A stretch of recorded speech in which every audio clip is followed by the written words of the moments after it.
What's good, everybody? It's your boy Server Error 405. Look, it's a podcast. And my guest this week, I'm very excited to have her. She is a model, she is a social media goddess, and we're going to go in depth and talk to her a lot about all the things about wrestling and everything in between. Ladies and gentlemen, Jessy. Hello. How you doing, kiddo? I'm good. How are you? I'm doing well. And people will just hear the accent. You are in the UK. Whereabouts are you in the UK? I am from a horrific place called Essex. Why is it horrific? Because it's got a reputation. I don't know if you've ever heard of a program called Towie. Ever heard of it? Never. Don't waste your time with it. So there's a program called The Only Way is Essex, and it has painted Essex out to be horrific, quite frankly.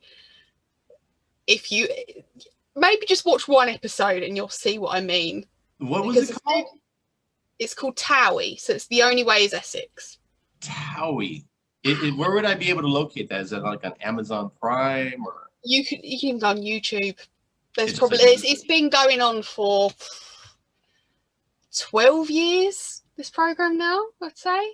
It's just a reality TV show. Like, what is it? Is it like a documentary or? It's a reality TV show, basically. So like a Real Housewives. Got it. Okay. Like that, but here. Real Housewives of Essex, basically. It's like that, yeah. But obviously, it's a mix of girls and boys. Mm-hmm. It's just never painted us out to be great people. What's the word? Let's bring some positivity in where you're from. What is the best thing about Essex? The nightlife is not bad. Okay. I'll give it that. I don't really go out much anyway, if I'm honest. Okay. Especially now, so. Especially now.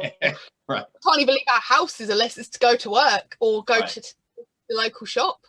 Right. There's Essex. I always paint it out to be that bad, but it's not the worst place in the UK. It's not the worst.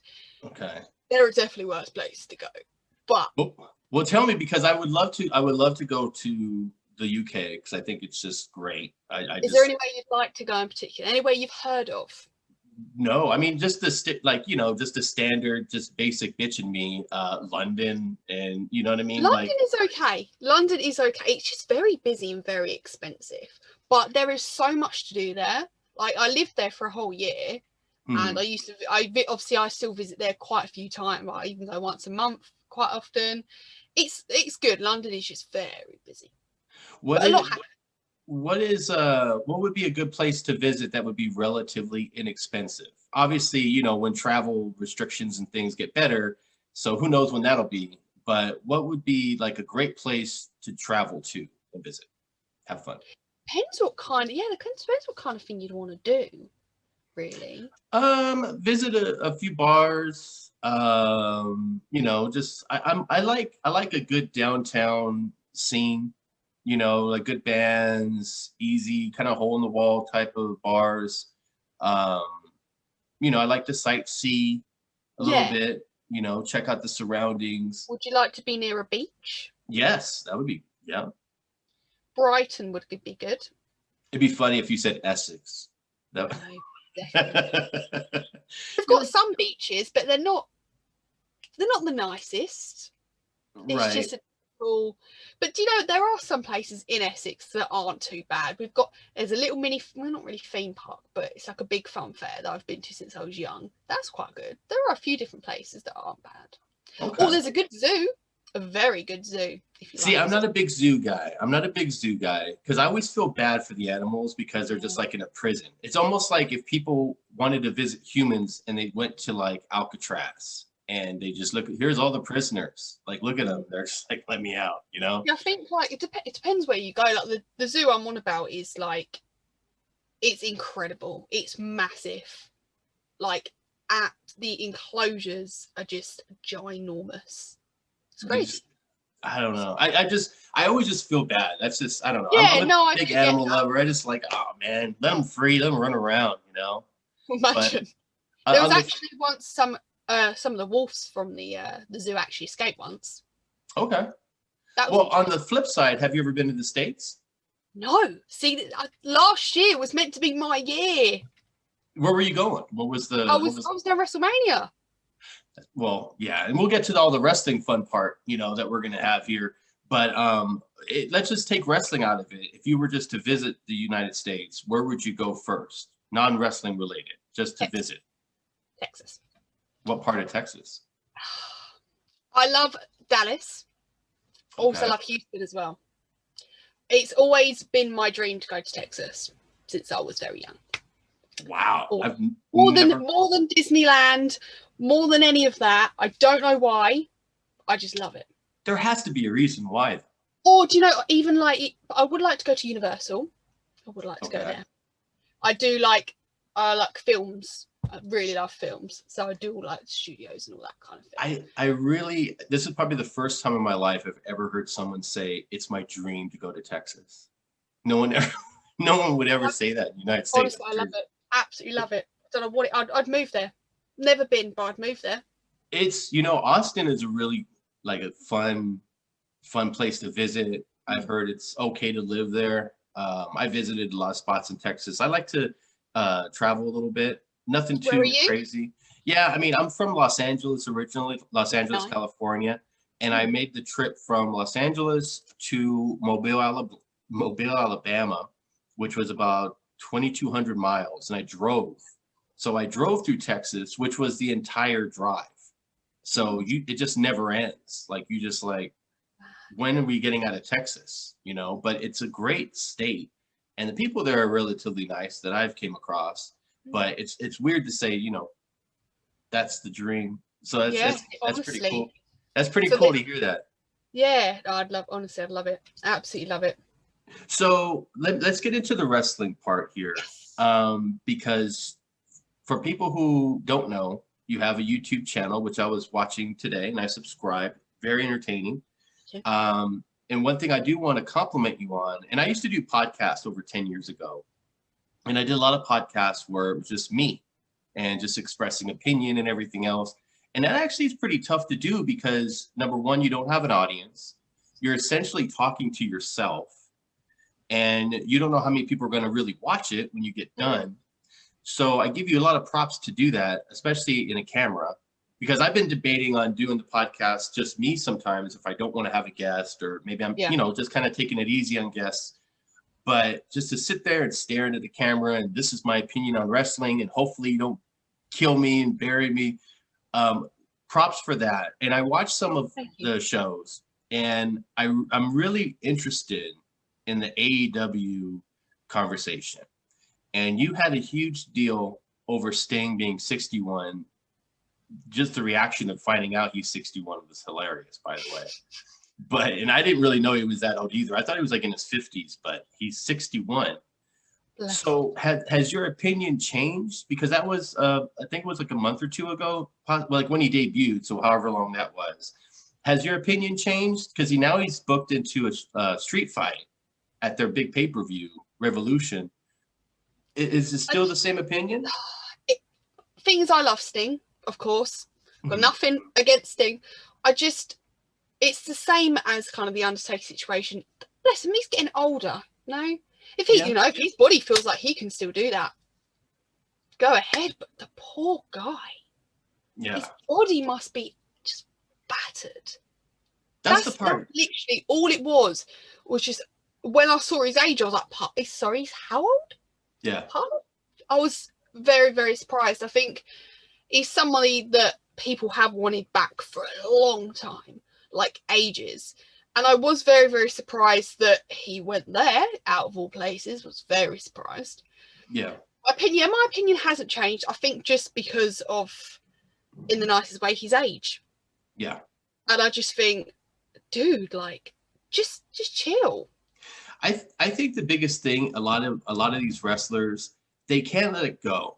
And I think some have it worse than others. Like, I think Flair has it the worst, I think, because he hasn't, I mean, how many years has it been since he retired in WWE, and then he was in TNA for a bit, and he's back on TV again, which I don't necessarily mind him being on TV every now and then. But he's not wrestling. Well, yeah, because there's no way he could wrestle. I mean, the guy almost died about 3-4 years ago or whatever it was. But he has it the worst. I think Goldberg's more money grab than anything else, because he looked really winded at Royal Rumble. Like, he was having a very hard time. Even at the end, it looked like he said something to Drew when they were like hugging kind of towards the end of it, and he just looked like gassed. Yeah. So I think with Sting, I think he didn't have a great experience with WWE. For years prior, when he was active, he's very religious and didn't want to, go to WWE, because at the time they were Attitude Era and everything else, and that was against his morals. And I think when he came back, I mean, his experience with Triple H at WrestleMania, lost, wasn't successful, gets hurt by Seth, and then now he still kind of wants to do stuff, and he's in AEW, who will pretty much take anyone that's a name. So do you think this is going to be like a long-lasting thing for Sting, or what do you think?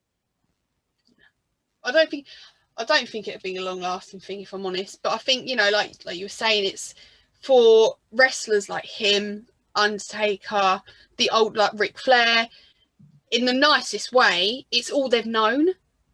So that's like having your pet taken away. You know what I mean? It's like you've always had it there, and then it's like, oh, that's gone. Like, that's what I used to do, week in, week out, and it just goes. So I do get why they do, do all these things still. And they come back and they do these segments, or they come back and do these fights, because it's what they know best. Yeah. And it must be quite sad without it, really. Like, that's what I think. That's the biggest thing. That's been their purpose for so long. Yeah. And I do get why they do it, but then I think their poor bodies, like, that's all that goes through my head.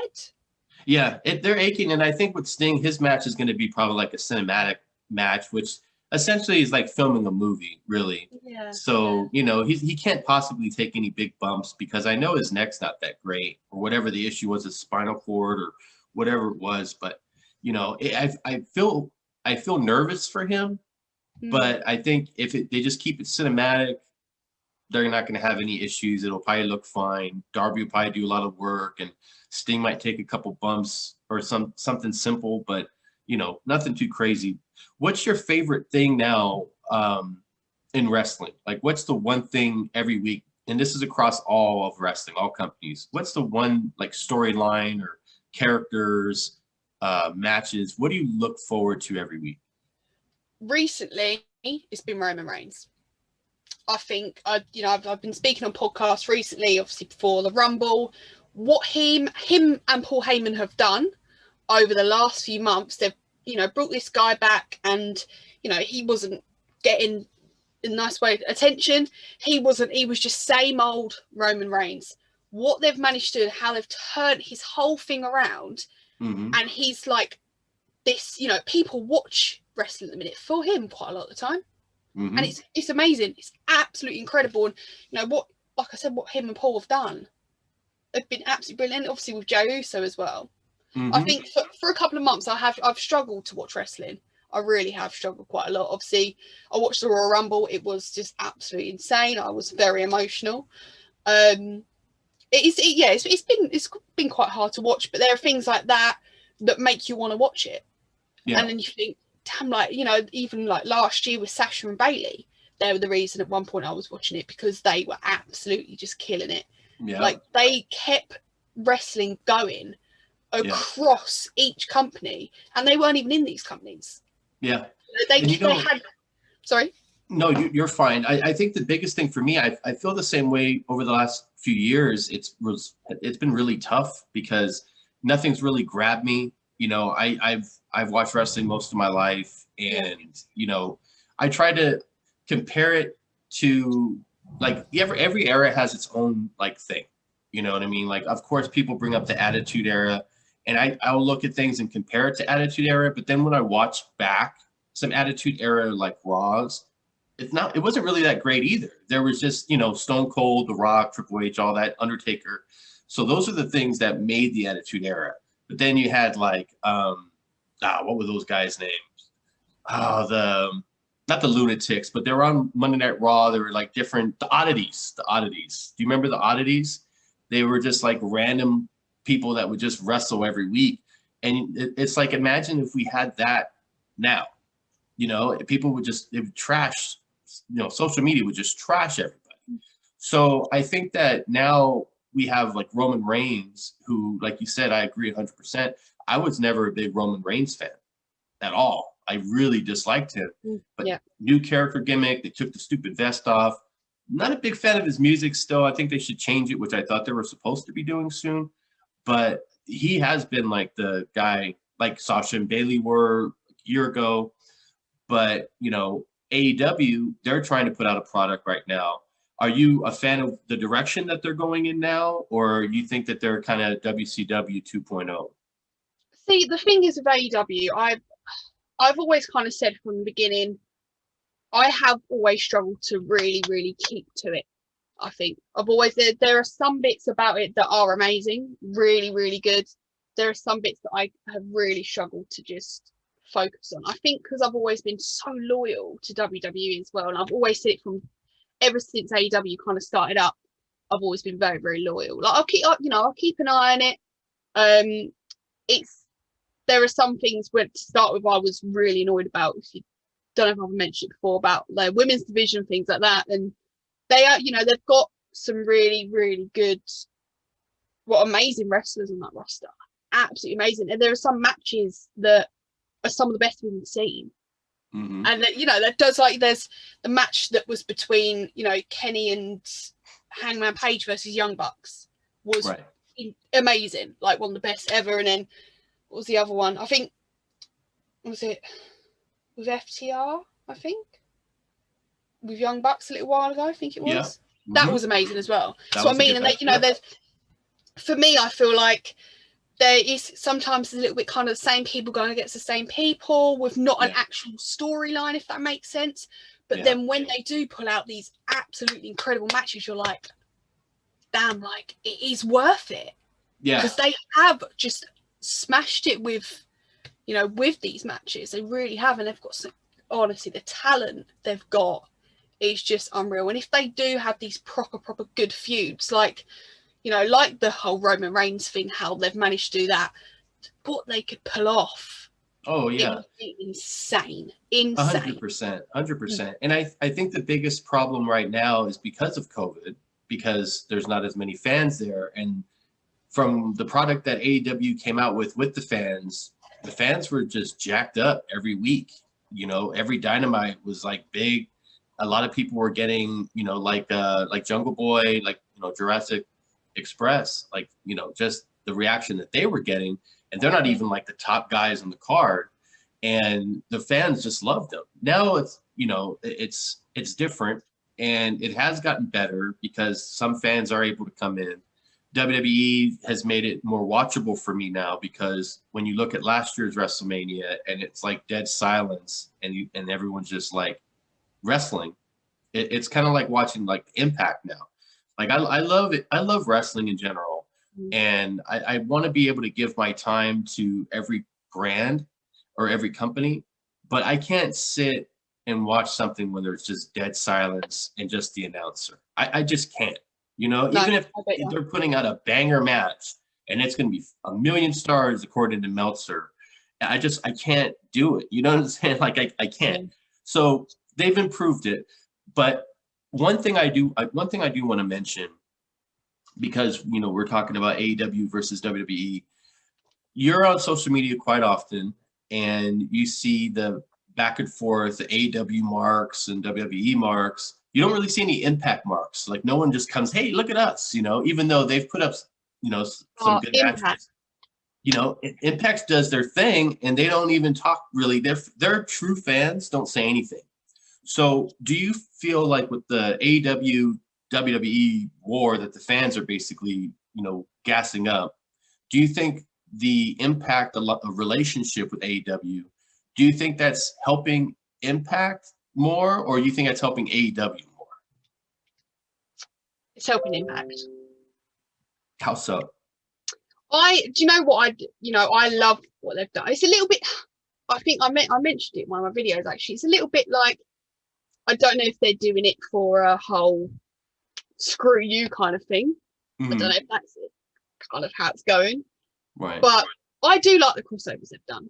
Like Kenny Omega going to Impact is freaking awesome. Like that's so cool. Like so cool. Yeah. And I've said this for so long. Like Impact hasn't, you know, over the last like year really, they've finally pulled something out the bag, and they're like, like they've got some new talent in, they've switched things up, and it's got a lot better. It really has. And I mean, for me, I seeing Kenny Omega on Impact and just the whole like alliance and everything, just with AEW, I think that's a great thing for wrestling as a whole. I feel it actually benefits AEW more because I don't know how long this relationship's gonna last. And it just seems like I can't imagine Kenny Omega getting pinned clean or even pinned at all by anyone in Impact. I don't see like Private Party, you know, winning the Impact titles from the Good Brothers, you know, and essentially that helps Impact. But though that's the trade-off, I think. Like when it comes to like the main event, which would be Kenny and you know, whatever he's doing, you know, whether it's another 6-man match or anything like that, everything else will just be like the mid-card guys will get, you know, wins. So I don't know. I think it's great for wrestling, but I think like long term, in the long term, yeah, it's helping AEW. Do you feel that there is a war with WWE? Like, do you think that there's a war, or do you think it's just the fans wanting that? I don't know, because I think sometimes it does kind of seem like there might be a little bit of a war, you know, them trying to kind of get one up on, and that sounds bad, but sometimes it does kind of seem that AEW are trying to get one up on WWE. Yeah. Sometimes. But then you do kind of like, you know, like when obviously the whole Brody Lee, when he died, you did see them kind of getting together a little bit, and you thought, okay, maybe there isn't a war, but I don't think the fans help themselves. They don't help it. They hype it up. They want there to be drama. They want to be war. And personally, like, wrestling's wrestling in my eyes. You know, you're meant to enjoy no matter what. There shouldn't be a war. There shouldn't be, you know, there is nothing. I would love more than a crossover between WWE and AEW. Like, oh my God.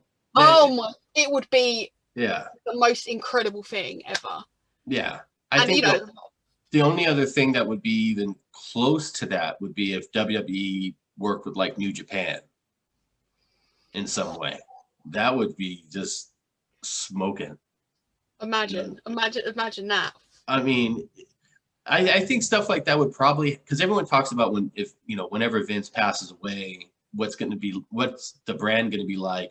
And I think that would be something that would change. I think that you would have, whether it's Triple H running it or whoever ends up running it, I think that they would be more open to those things, because I think Triple H wants to work. He would still work with AEW. I think him and Cody would still have a working relationship, you know. You'd hope so. You would hope so, yeah. But I think that they would. I mean, you've seen there's been so many people who would just run down the WWE and leave and then come back. You know, it's always time heals all wounds in most cases. So I think the Vince passing away, that's when those things would happen. While he's alive, I don't think so. Do you actually think it? Do you think it would change if he? I'm not trying to wish his death or anything. No. No. Do you reckon it would change? Do you reckon much would change? I think it would change in that aspect. I don't think the stories would change too much. I don't think that Triple H is like this big genius, even though he was, and you know, NXT's like his baby. I haven't really watched a lot of NXT lately because it's kind of been a little bland. So I've been watching more Dynamite and reading like, you know, some stuff on Twitter that people are talking about. And maybe if it's something I want to see, I'll go on YouTube and watch it. But I don't think it would really change that much outside of just working with other companies or, you know, maybe spotlighting a few more people that maybe Vince didn't care for. Like, I think, what's his name? Aleister Black. Like, I think, you know, he was doing really well. And I think Vince just when Vince cuts you off, his cutoff game is pretty strong. So that's why he hasn't been on TV for a while.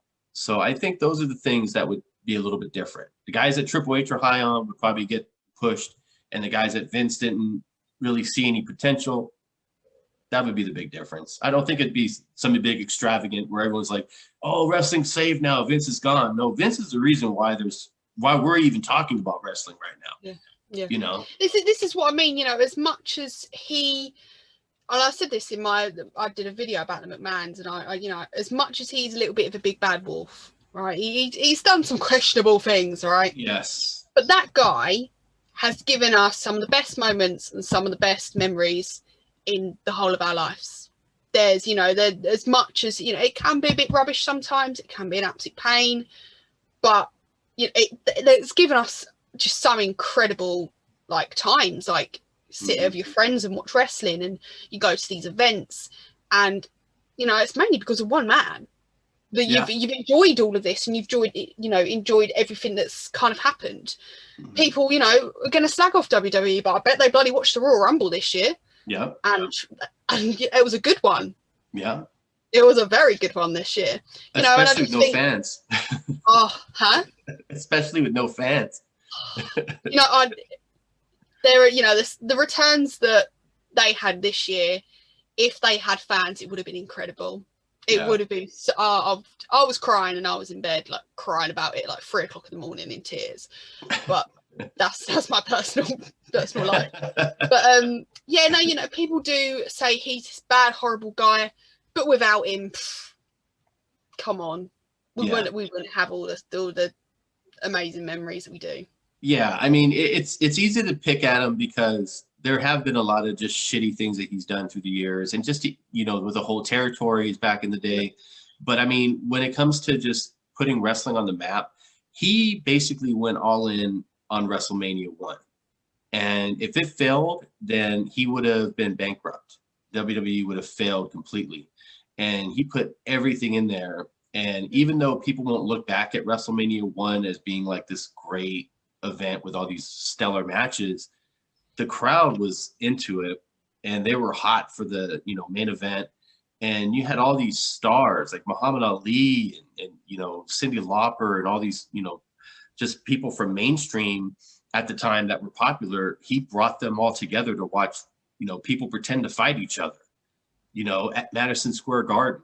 So it's like he's a genius. So I can't really knock the guy, but there's so many things that people can just run him down for. I mean, that's kind of like low-hanging fruit, you know? It's like, yeah, of course, but you know, but then that's like any businessman makes these decisions. Unfortunately, you know, they are going to make these crazy releases and crazy firing and silly decisions that you just really do question him on. But he's a businessman.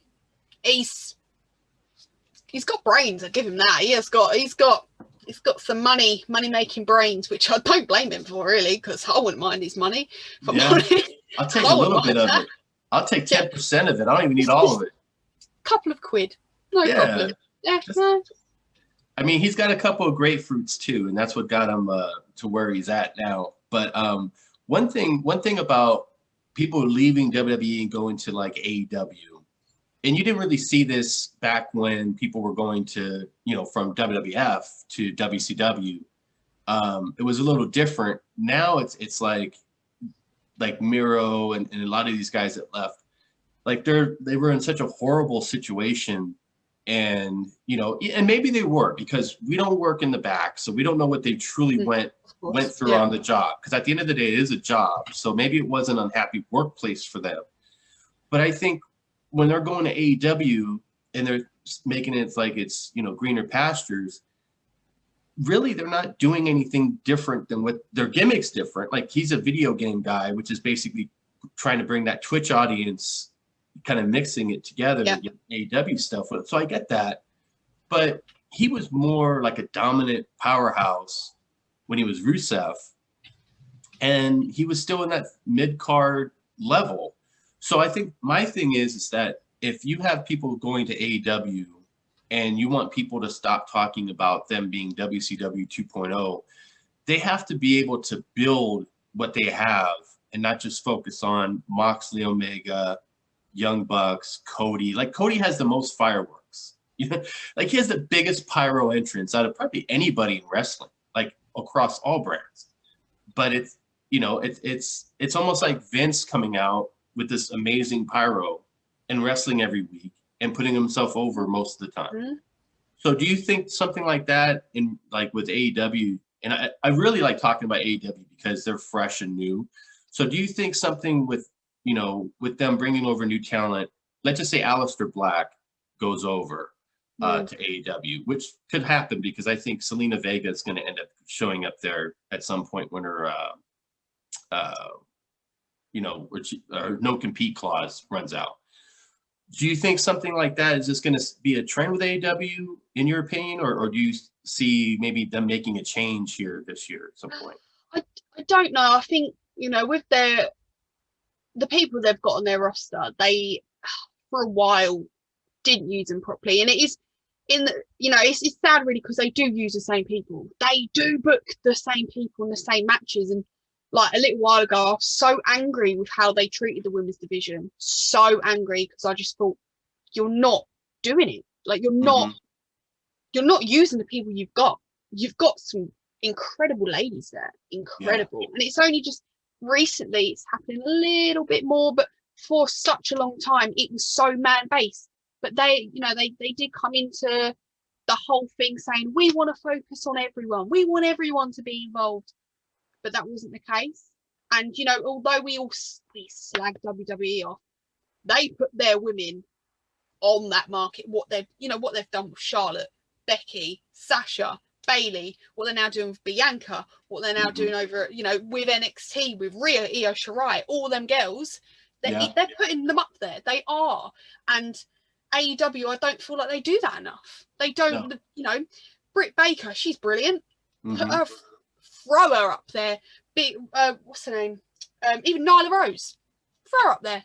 You know, and I think Anna Jay I really like. Me too. She's someone that needs to be thrown as well. That they could really, really bang some incredible storylines with these women and really make them huge, really big time.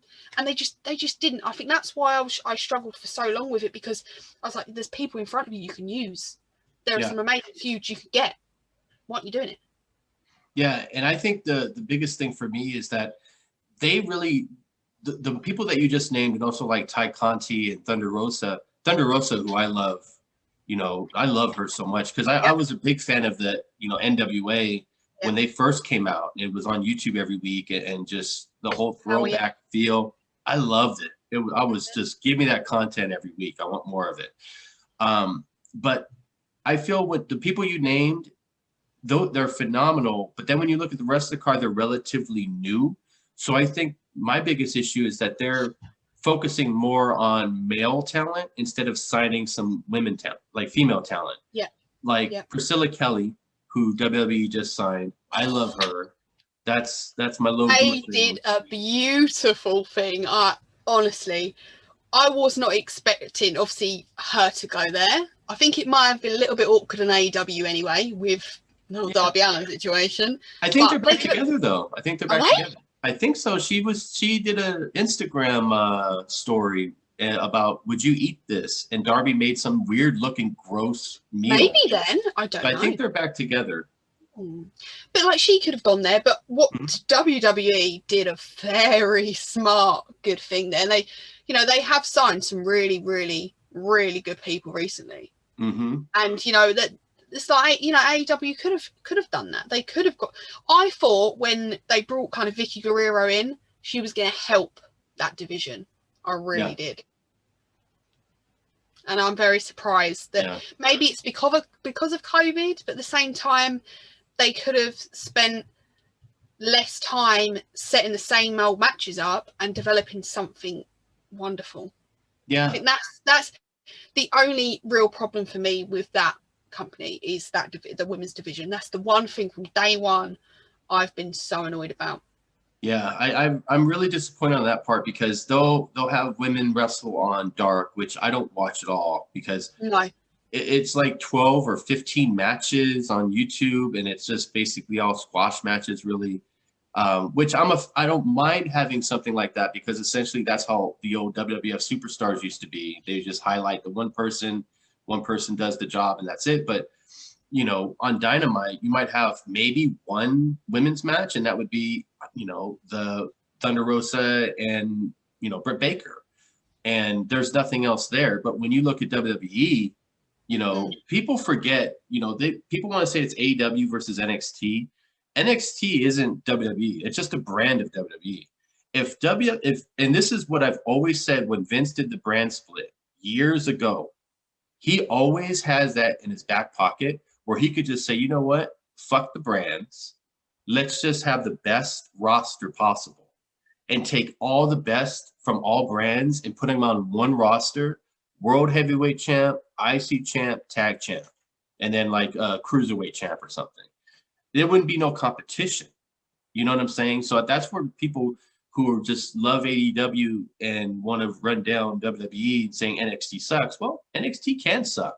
But when you look at what they really have and you look at the women's roster, just the women's roster, you could have banger matches with anybody. You could just name names. Like the names you just listed, that's only a few. And then they're still signing more. And I think that's where AEW just fails when it comes to just, you know, signing talent. And they're so focused on getting these names, using them, and then they lose to Moxley or, you know, or Cody. You know, even with NXT, they the characters obviously, like, well, the females especially, like how they've you know started not small but started smallish with them, and look what they've built these women to be. Like Charlotte Flair, for example, like that woman.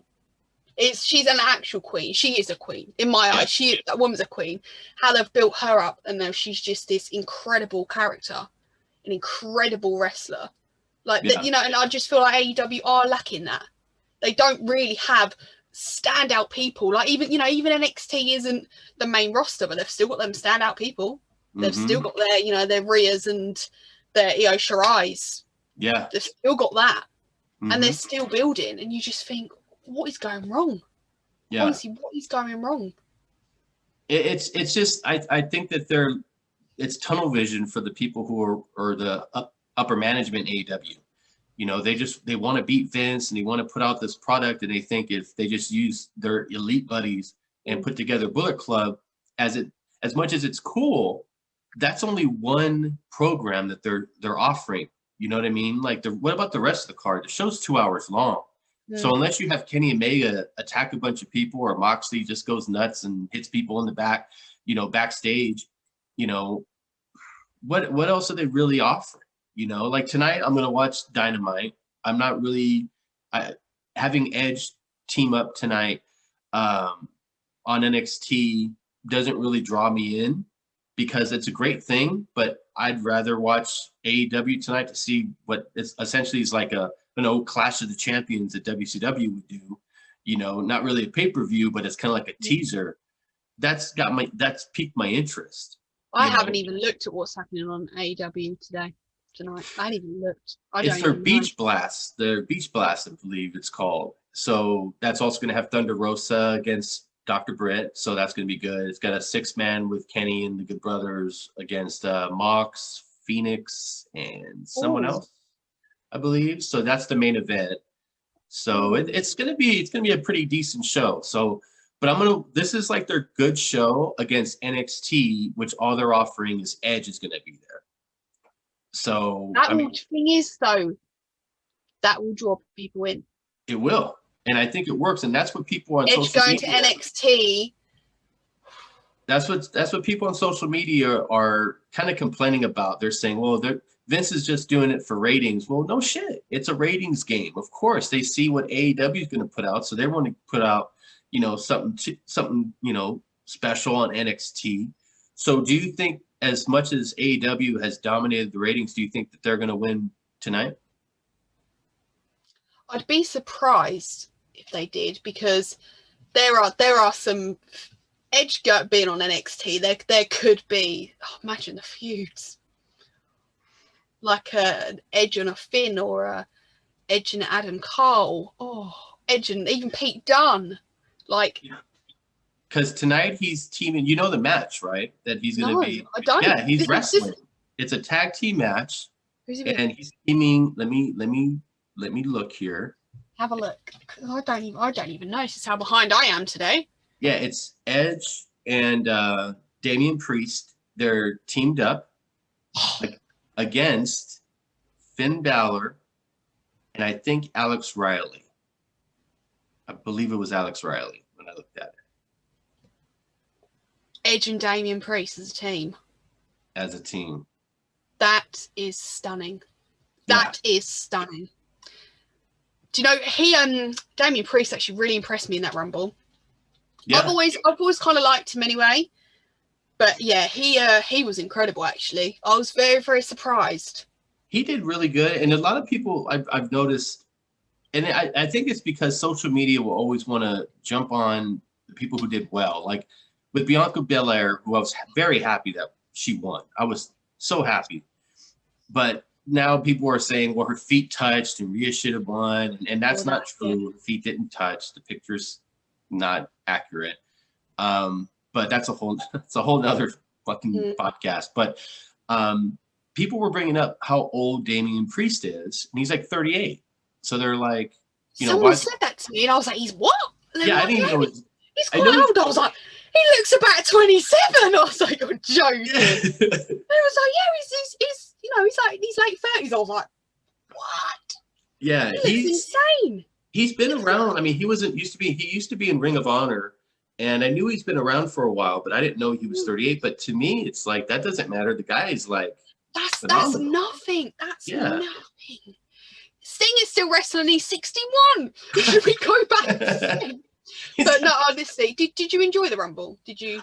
I was pleasantly surprised. I was really surprised that Edge won. Me too.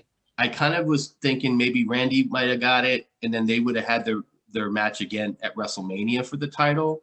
So that's kind of the road I was thinking. I am happy that Edge did win because it kind of is. He's going to get to that whole full circle at WrestleMania. But I was happy. I'm happy Goldberg didn't win. Yeah, me too. I didn't expect him to because I did. He was my pick. Really? Yeah. I don't think they would have did it to Drew. Even though I also didn't think they'd do it to The Fiend, who I love. But I just couldn't picture them doing it again because I was dreading it. I was really dreading it. Because unless the only thing I was thinking is if he beat Drew for the title, then he was going to probably fight Roman in some weird match. Like there wasn't really anything that would connect with Goldberg defending at WrestleMania. Like who would he go against? Edge? You know what I mean? Like that's how the match would be. They're not going to put the guy who's one of the most sloppiest in-ring performers against the guy who's been out for 9 years, 10 years off of a career neck injury, so that's not going to work. Yeah. So I don't know, but overall, I think I was mainly excited about the actual Rumbles this year rather than the matches. I was like, they're going to be good, and they were good.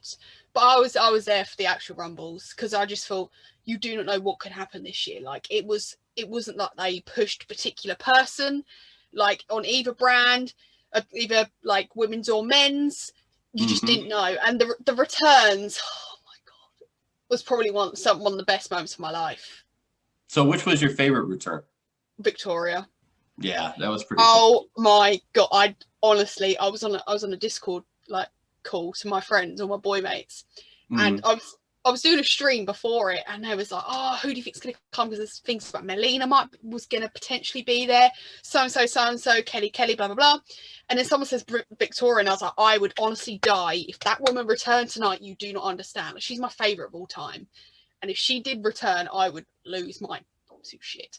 Yeah. Number 10 hits, and I was like, ugh, and I just bawled my eyes out. And I was shaking. I was literally shaking like that. And the boys were like, "You're right." I was like, "Sorry, you don't understand. I've been waiting for so long." Crying my eyes out down the phone to the boys. It was just like the best moment ever. Honestly, how I felt about Edge returning last year, and how I felt about Naomi returning last year was how honestly. double the time of Victoria. Yeah. It was just, and then Carlito as well. I was happy that she came in so early too. Like, so they gave her some time in the Rumble. So it wasn't like she was in there, you know, just messing around with a couple people and getting thrown out. I really wish that they maybe kept her a little bit longer for Charlotte to be in. Oh, yeah. For me, Charlotte and Victoria has been a dream match for me. Like, dream match. If they'd kept her in just a bit longer. It could still happen. You never know, because Victoria didn't look that bad. She did pretty good. She did not. And I'm thinking, please, oh my God, like, I might just write to them and be like, look, I have been dreaming for this moment for a very long time. Please just let it happen. I'm not asking for much. But yeah, like, Carlito's kind of back doing his thing, which is amazing, and he looks insane. You know, the one thing with Carlito is he's known with the, you know, bite the apple, spit it in your face. But with COVID, I don't think they're going to really let him do that. But at least he brought it. Like when he came back, he had the apple in his hand, which was cool. Yeah, like, yeah. Okay. And I was reading something actually that it was who was it? It was MVP that persuaded WWE to bring him back. Because they've been friends for a while. So yeah, yes. And Carlito looked great too. Carlito looked like he never lost a beat. I know, he looked better than he did before. Yeah, really did. When his music, I was like, no. There was a rumor that he was, and I was like, but yeah, and even Tori Wilson as well, someone I adore. Jillian Hall was not expecting that one ever again. That her and Billy. Yeah, and Billy Kay at the minute. She's not the most incredible wrestler, but she's won the hearts of everybody. She's really funny. She's really funny. Hilarious. I think they should tie in. Like if I was booking, I would work her somehow with R-Truth. Like somehow they just work together, and because R-Truth works well. Comedy gold. Oh my God! I mean, he worked really well with Carmella when they had their, you know, alliance, and I think that they could kind of bring it back where she like protects them, you know, where she's always dressed like a referee, you know, just some. I would love it if she ended up being like his manager or something, right? Like even just the whole resume thing. Like how honestly she is absolutely incredible. Her personality is stunning. I'm so glad that, as much as I am absolutely gutted that the Iconics are split up, I am gutted. Yeah. But I am glad they're giving her that little bit of a push to be more involved in stuff, because she has absolutely killed it. You know, she's hilarious. I was hoping Tessa Blanchard would show up, because she's still lingering around. Now, if that's another thing, AEW wants to boost the women's division. That's the pickup that they need. So, you know, there's a lot of stuff about her, you know, backstage and being a bitch and all that stuff. And she probably is, but there's no knocking. She was lovely when I met her. She was adorable. She was so sweet. This is the thing. She's someone as well that, you know, as much as that situation is horrible, what happened like backstage, for me, you know, her, Charlotte, Victoria, I can name a few, but are like three people that I absolutely adore in that ring and work and absolutely incredible. And, you know, that's another, like, her and Charlotte. Oh my God, Tessa and Charlotte, like that'd be insane as well. And even Tessa and like Becky Lynch. Yeah, you could just name like the whole roster. Yeah, they're all just amazing. There was a rumor about Valkyrie as well. Yeah, that's another one. That would be a brilliant addition. Yeah. So I don't think so much in AEW. WWE. Yeah. Could really fit in and be like this massive character if they pushed it enough. So and now that we have Rumble's over and it's the road to WrestleMania, what are some predictions for WrestleMania matches for like main event type stuff? You know, let's not go too heavy on undercard or whatever, but just like the main matches. Who do you see like maybe showing up? Cena's already said that his schedule can't mathematically do that to make it work. But also, they want Edge said for years that he can't come back, and it's just a rumor he's not going to show up, so they do tend to lie sometimes. But who would you see coming back, or what matches would you predict? I don't know if I want to. I don't know if I'd want Edge with Drew. Don't think I'd want that. Edge and Roman I'd like. Yeah. I think that would be, especially with how Roman is now, I think that would be really, really good. The women's side, I would be very, very happy with Sasha and Bianca Belair. Oh yeah. Yeah. That would be an incredible thing to watch. And I think they'd book that.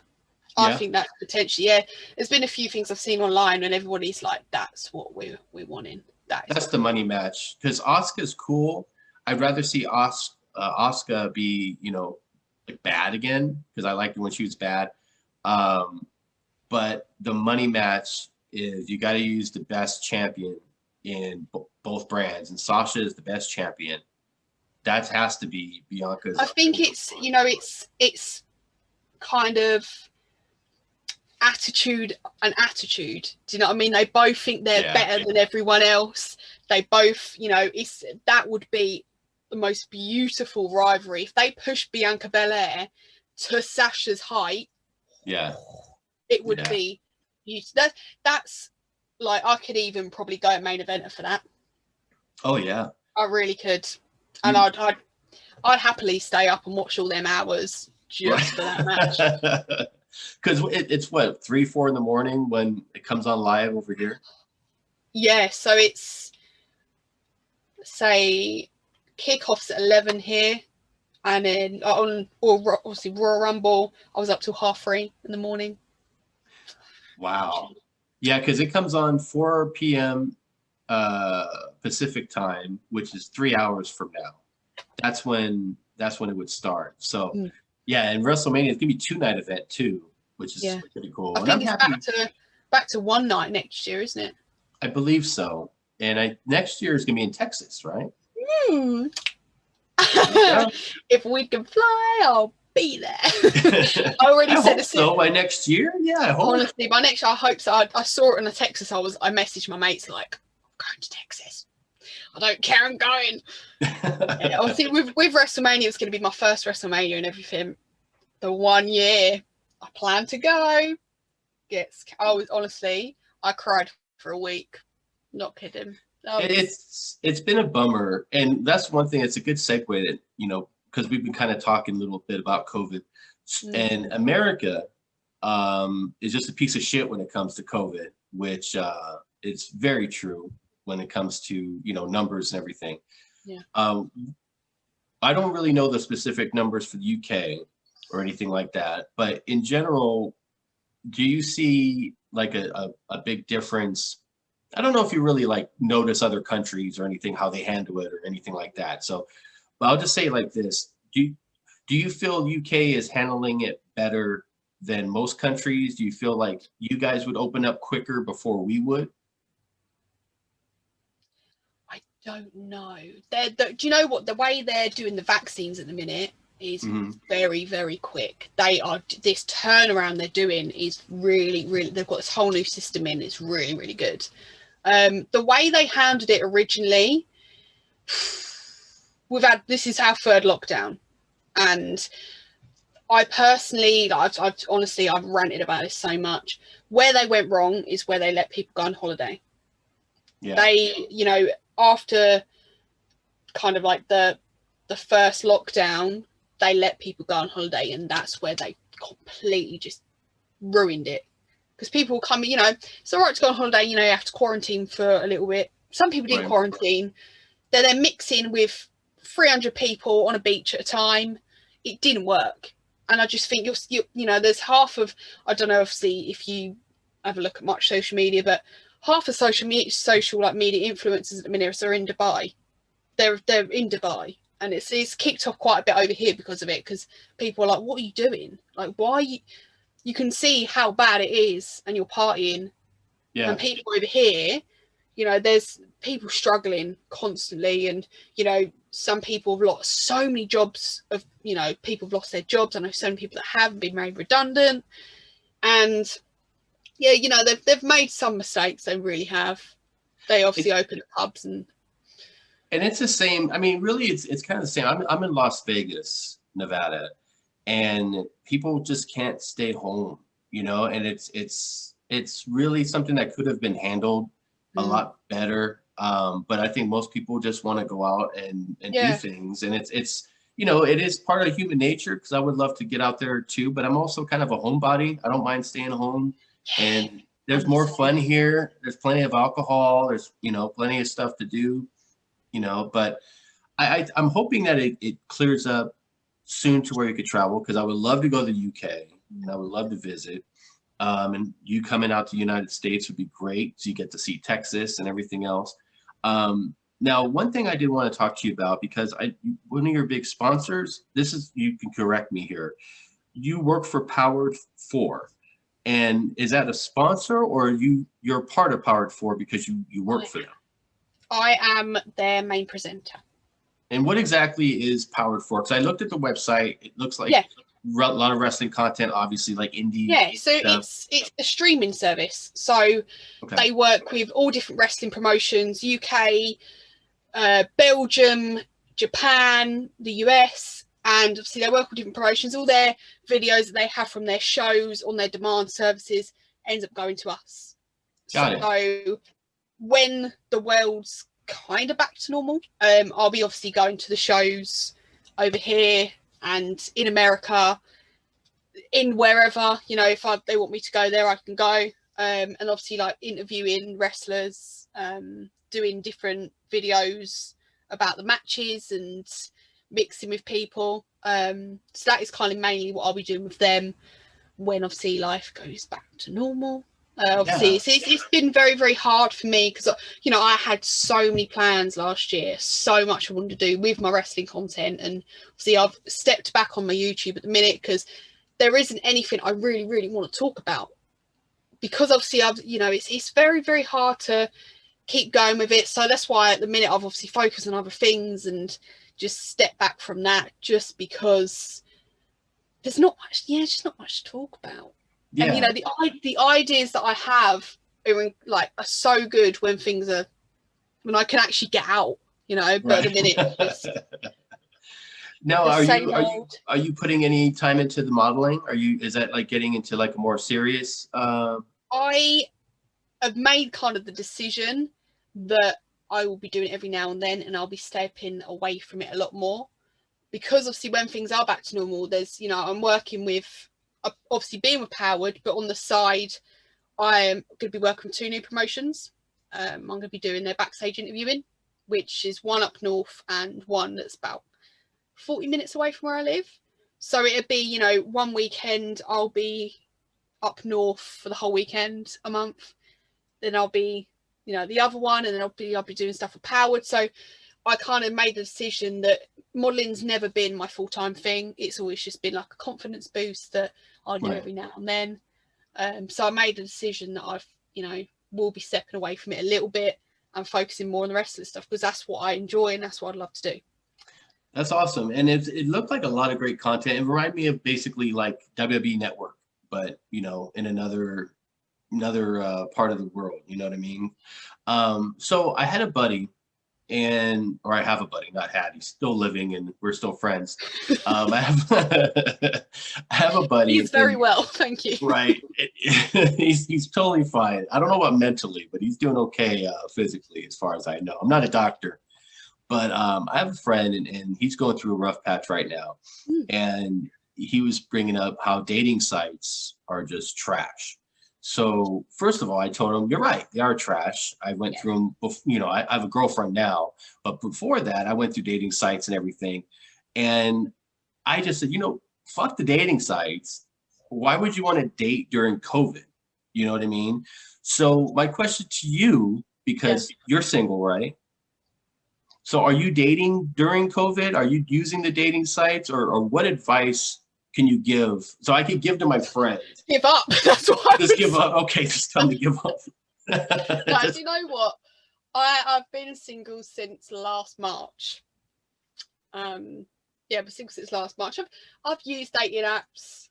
Oh, well, one dating app because I'm banned from another. Wait a minute. Why are you banned from a dating app? So they reported me as a fake account. They thought I was a fake account, and they reported me.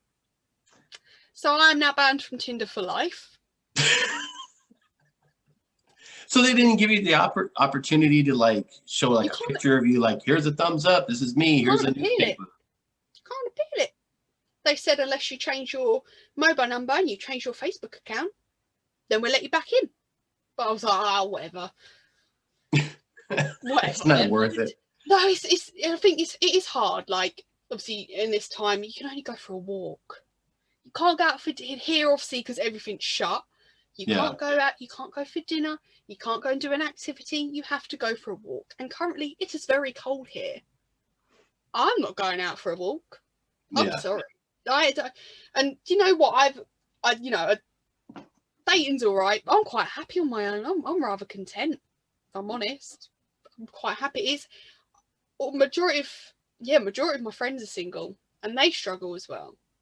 The dating apps are a bit rubbish. Is there any dating apps out there that are just goofy and funny that we don't have here in America? What do you have?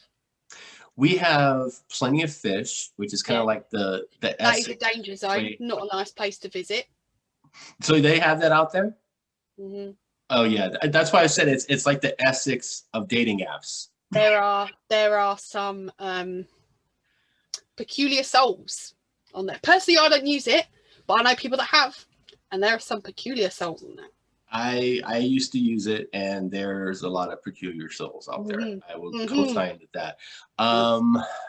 Shit, I don't even really know. I mean, I can't really string off a bunch of dating apps because I haven't used a dating app in fucking over 5 years. There are a lot. I only use one. It was just Tinder that you were using? I'm not on, obviously I'm banned in Tinder. There's Hinge. Hinge is good. I don't think I've heard of that one. I'm pretty sure it's in America. Maybe. Sure it's in the US. There's Hinge. There's Bumble. I've heard, yeah. Bumble. I've never used it personally. What else is there? There's loads of different ones. Maybe I'll do a podcast. Badoo. I think there's one called Badoo as well. Badoo. I don't know about that one. I think I'm going to do a podcast where I just explore dating apps. So I'll let my girlfriend know it's for research. It's research. Oh my god, I will be so intrigued. You can borrow my account or something for the day. That would be hilarious. Oh my god, that would be hilarious. It's funny because when I've used it, I've got some horrid stuff on there. Really, people have been nasty. Oh, I can imagine. Honestly, I've got that. I'm obviously a fake account. Right. I get that. I get that because I don't reply that quickly on there because I don't sit there on a dating app like that all day. Right. I have a life. Yeah. I do have a life. And there are people on there and they'll be like, "You're only on this for Instagram followers." Do I look that sad? Honestly, I've had some really nasty things. People are home these days and they have this built up, like, I don't know if it's sexual anger or they're just angry in general, but you have more people just going ham more than normal, Yeah, you wonder why you're single. Yeah. I get like, you don't need a dating app. I was like, trust me, I do. There are some. You wonder why you're single. Well, here you go. Exhibit A. You're a piece of shit. That's the first fucking case. So a few more things here and let you go. I mean, I could talk all day. I'm a talker. One thing I'm a part of is NGTTWF. I call myself a professional TikTok wrestler. I think I might have mentioned this to you on Instagram. Yeah. And I don't know if you had a chance to check it out, but essentially. I think I did actually. Yeah, we just cut promos against each other. And I have a character, which is Server Error 405, and he kind of transitions into Mr. Him, where I get the whole gimmick face paint and everything. I don't know if you got a chance to see that. So with that being said, would you ever have you ever joined anything that was like that on social media, or maybe there was something similar to that, you know, maybe in the UK that they might have done where you kind of compete, but you're not actually physically competing, or have you actually been in the ring before at some point? Do you know what? I'd always, my plan was, this is another thing that was on my, my list last year. I was going to train wrestling wise. Okay. There is there's an academy in London, which is all women's, where I wanted to go. Obviously, it hasn't been able to really open because of COVID. Otherwise, I would have been training. Right. Which obviously sucks. I will attempt it when it is open. But like, I don't know. I don't know if there's any like apps like that. Well, you should join. It's on TikTok, and you know, there's a lot of people on there who do other stuff on TikTok, and they have like 50,000 followers, 100,000 followers. You know what? I joined it. I was that one person that when it first kind of come about during the first lockdown, everyone was on it, right? Everyone. Mm-hmm. And I was that one person that said, I can't wait for it to die. I can't wait for the app to die. I was that one person. I was like, right, I've had enough. I'm hosting its death. That's it. Right. I'm going to be that person that hosts its party when it's gone. And then it wasn't until a couple of weeks ago, and I thought, I think I might download TikTok. And everyone was like, are you joking? I went, no. One of my really close friends, he's like TikTok, like viral. He went viral on there, and he's got like 100,000 followers or something, like mental. And I used to always wind him up and say, oh, just because you're TikTok viral. That's what I used to say. And then I downloaded the app. And he went, oh, I see what you're trying to do. I was like, look, don't be jealous when I'm doing better than you. And I've only posted one thing. I don't really know how to use it. But I'm not very good with new apps. Like I'm young, I'm not old, and I don't get it. Well, you know, like these kids are sitting there on Snapchat and sitting there and everything. I'm like, what are you doing? Yeah. I've never really, I mean, I'm on most apps. Some I use more than others. I think I'm more of a Twitter person for sure. Twitter and Instagram is my Instagram is a close second. I mean, I'm on Facebook, but that's more of, you know, I mean, I'll still promote the show on there and stuff and talk. That's more of like talk to my friends and catching up, seeing, it's more pictures. Of like a personal thing, I think. Right. Yeah. That's kind of more like my personal page. Instagram is for the show, and you know, Twitter is really, if I want to know about anything in the world that's going on, I just look at the trending list and it'll tell me what's happening. And so it's like more news I'll get from there. And I can interact with all the wrestling fans and stuff too. Yeah. Now, one thing that I did add to my apps and things is OnlyFans. So I started an OnlyFans.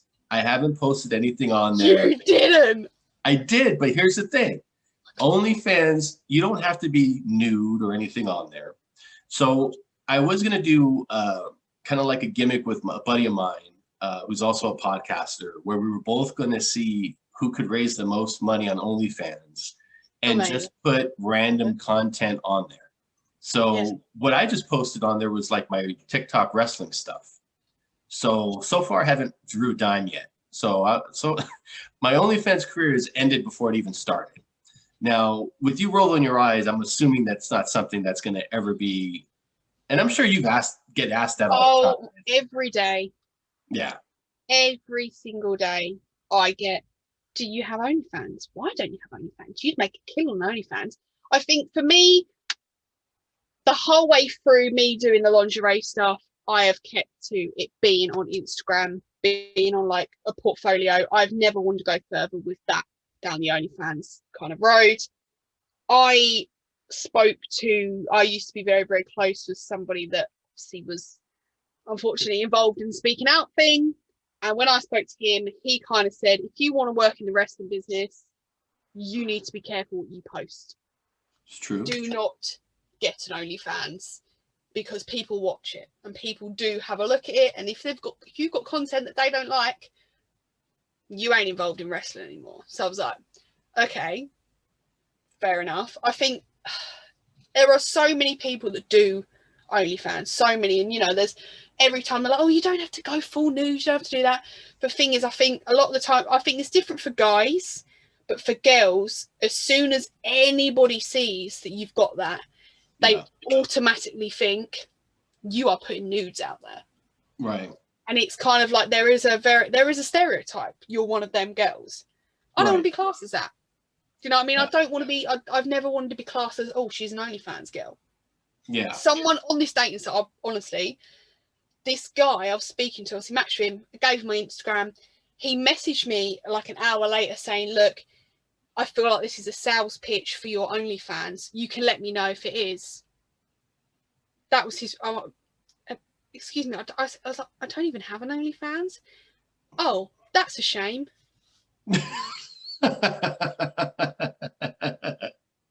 Safe to say we didn't click.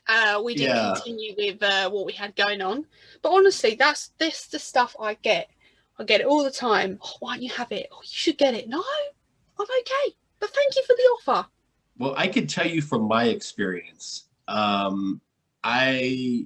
I don't get anything out of it financially, and I did feel kind of dirty, even though I was putting up just my own content that's on TikTok. Like for some reason, I felt dirty, like I was doing something wrong.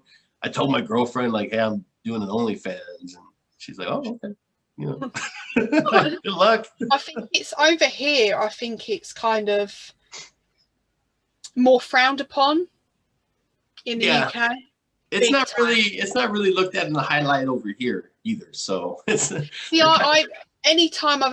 never seen any, but obviously the US, there's some girls I know that do it, and I've never seen anything bad about them. But over here, if you are a girl and you do OnlyFans, you get so much. Honestly, you really do. And I just can't bother with that. I can't be bothered. I'm more than happy what I've been doing. Yeah, because you're good at everything that I've watched, and I've seen you through social media, and you've came up as suggestions for me, and that's how I was familiarized with you. And then also just watching some of your content on YouTube and refreshing that today. You're good at what you do, and you know, that's one of the main reasons to have you on the show. One other final question, because I have to ask, because you have all these amazing, cool tattoos. Instead of going in depth with every tattoo, there's that prominent one you have on your chest. What does that tattoo mean? Does it have special meaning, or does it, you know, what exactly? Quite frankly, I really like weird tattoos. I love them, and I won't have anything normal. I saw this and I was like, I was looking at chest pieces and I was like, oh, what do I get? What do I get? And I saw this and I was like, ooh, that's different, because I'm not exactly your average looking female. I've got the bright hair, I've got the tattoos and whatever. And I saw it and I was like, oh, I really like it. It was painful. Very painful. Yeah, because that's not really any of my tattoos really mean that much to me. Like there's obviously the ones that I've got that obviously because I like certain things. But there's nothing really that has full on meaning behind them. How many do you have total? About 15. 15. So is it true that once you get one, you're just addicted, you know, at that point? So you just want to keep getting, are they going to be like full on all over your body at some point, like 10 years from now? I don't think so. I reckon I'll do probably my top half, maybe. Well, my plan, next weekend, I was obviously the tattoo shops are shut. I was meant to have my belly done, not fully, but I was meant to have something on my belly. I would love to have my neck done. Obviously my arms. I've never wanted my legs to be done though. Never wanted my legs done. Seems like that's why. A lot. Or my legs? Yeah. I don't think so. Not compared to that. No, because that's like straight chest bone, so that would hurt. Yeah, but it just seems like on your foot, for example. Like I see some girls, you know. I've got an ankle one. Yeah, well, that's on some bone too. So maybe you have meaty ankles. Maybe that's why. I don't know. Some meaty ankles. But yeah. Maybe. I don't have any. I'm a tattoo virgin, so I don't have any. Eventually, would you have any? I don't have nothing. I have none. Would you have any? Would you plan to have any? I'm always open for it, but I always want to have something that like I don't look back like fucking why, you know? Like that one there. I wish. What does it say? What does that one say? It says "Live for the Future." I got it when I was 18. So why do you dislike it now? Because it's just a bit rubbish, really. Because I'd say if I was these three, I would have rather have done it a different way, like maybe made it into something. Does that make sense? I like them. Have you ever removed any? I heard that like hurts worse than getting. Yeah, I wouldn't. I'd just cover it up. That's what my plan is with this. So obviously I've got my massive clown here. That's a cool one. Yeah, he's my favourite. Yeah. And then obviously I'll just cover that up. So the one that you don't like, that one you got when you're 18, you could probably like do like a rose or something like a. I'd probably do another thing scary, because I like this. I wanted to do like a horror-y kind of scary thing, because I love horror. I love horror films. I love anything like that. Anything that's. Sorry. Maybe it can be like a knife that's going after the clown. Like it could be another clown. It could be like because I really like American Horror Story anyway, so I was looking at that. But there's like I absolutely love the Halloween film. The Halloween films. The original or the newer ones? I do love the originals, but then I even do like the newer ones. I do like them. There's a lot of scary movies that I'm a very picky scary movie person, because I want to see something that makes me jump.